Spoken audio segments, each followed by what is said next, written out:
Welcome to this presentation. Today we are going to see about the acknowledgement number and segment of TCP. As we all know that when a segment carries a combination of data and control information, it uses a sequence number. So communication in TCP is full duplex, which means that when a connection is established, both parties can send and receive data simultaneously.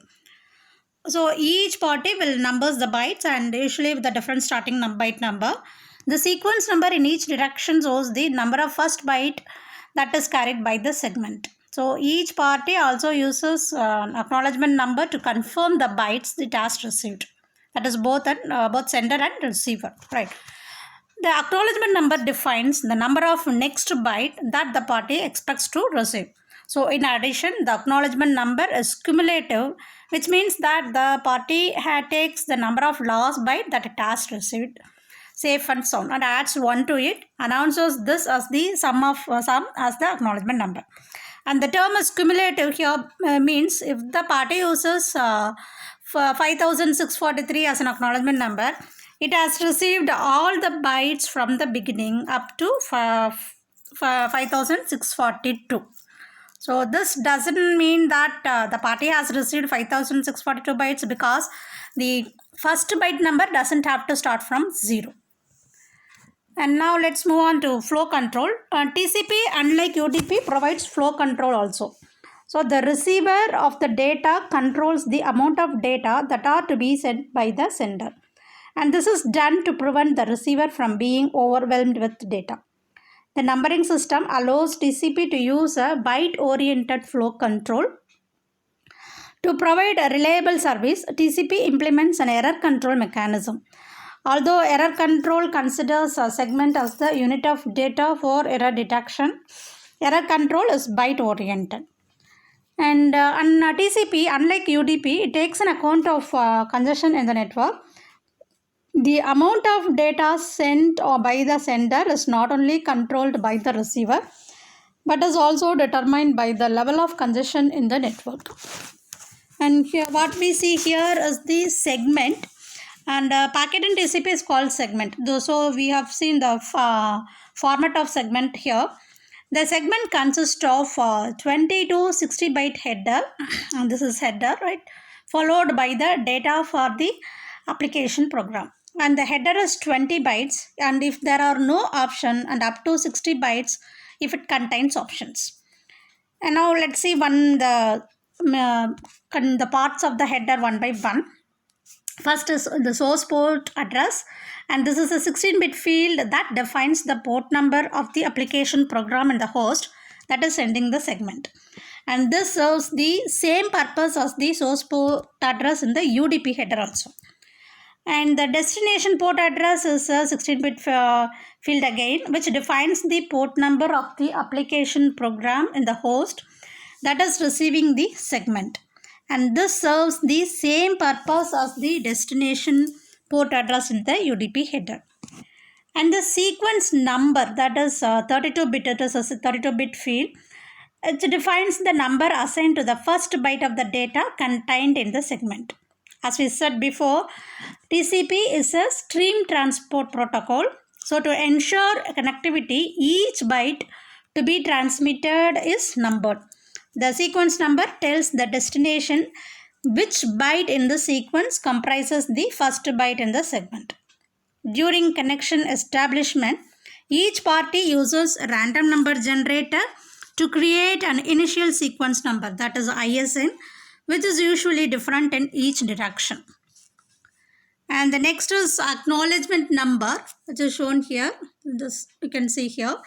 This is a 32-bit field which defines the byte number that the receiver of the segment is expecting to receive from the other party. If the receiver of the segment has successfully received byte number X from the other party, then it defines X plus 1 as the acknowledgement number. Acknowledgement and data can be piggybacked together. So we have discussed what is meant by piggybacking in the previous models. And the next is header length. So header length is a 4-bit field which indicates the number of 4-byte words in the TCP header.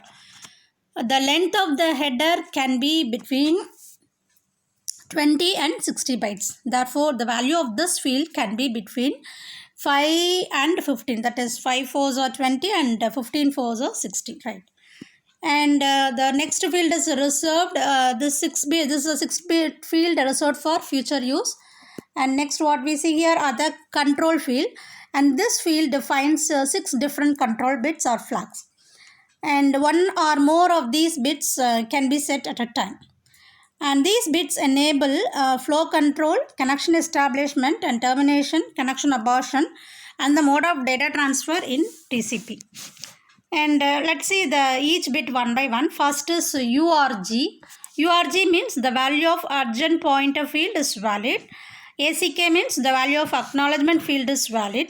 PSHS means push the data. RST, reset the connection. SYN, synchronize sequence number during connection. And FIN is the terminate the connection. And next is window size. And window size it defines the size of window in bytes that the other party must maintain. You can note that the length of this field is 16 bits, and which means that the maximum size of window is 65,535 bytes. This value is normally referred to as the receiving window and is determined by the receiver. The sender must obey the dictation of the receiver in this case.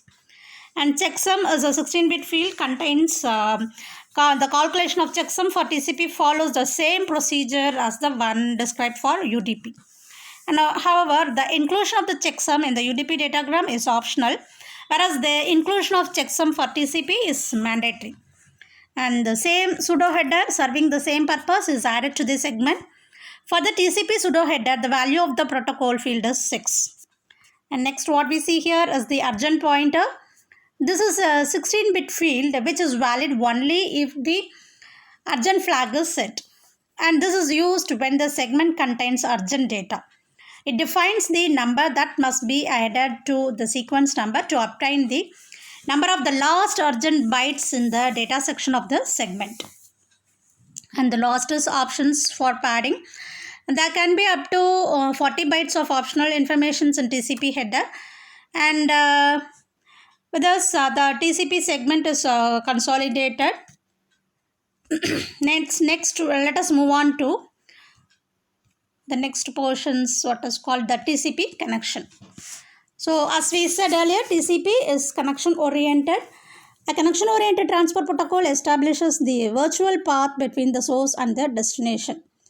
All the segments belonging to a message are then sent over the virtual path. Using a single virtual pathway for the entire message facilitates the acknowledgement process as well as the retransmission of the damaged message or damaged or lost frames. And you may wonder now how TCP, which uses the services of IP, a connectionless protocol, can be connection oriented. The point is that TCP connection is virtual, not physical. And TCP operates at higher level, and TCP uses the services of IP to deliver individual segments to the receiver, but it controls the connection itself. So if the segment is lost or corrupted, it is retransmitted. Unlike TCP, IP is unaware of this retransmission. So if the segment arrives out of order, TCP holds it until the missing segments arrive. IP is unaware of this reordering also. So in TCP, connection-oriented transmission requires 3 phases: connection establishment, connection data transfer, and connection termination.